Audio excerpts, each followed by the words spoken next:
Hey friends, it's me, Sylvie, aka Mother Nurture, and I am just checking in.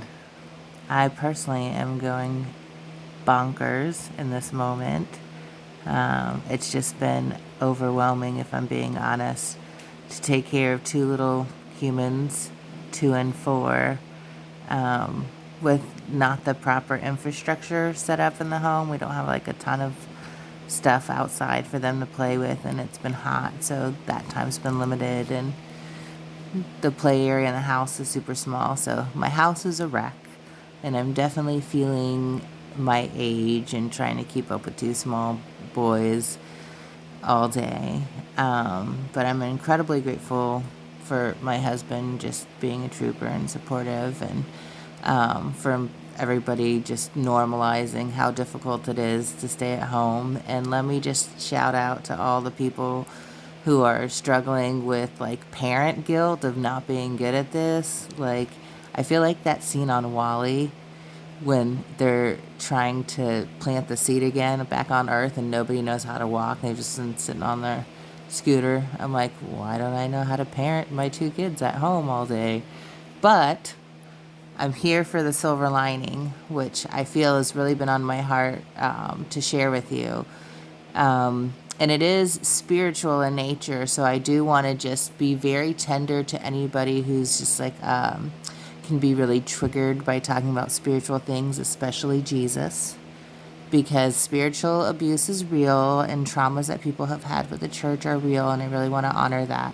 And I'm not a big like push my beliefs person, but this has just been really on my heart to share. So it's the Passover season right now and the Easter Lenten season right now, and a lot of us are realizing that being at home is more than COVID, but it's an opportunity, if we choose to take it, to reset and reprioritize what's important to us, and certainly humbling, as I said earlier. And for me, that is about spending time spiritually, being quiet, trying to find that time.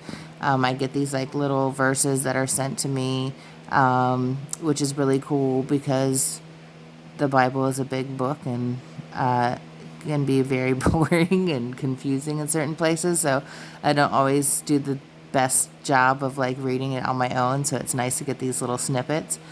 And I got 2 that I wanted to share with you, even if you're not a Christian, because they're just very interesting and apropos of the time. So the first one is Psalm 91, and I actually posted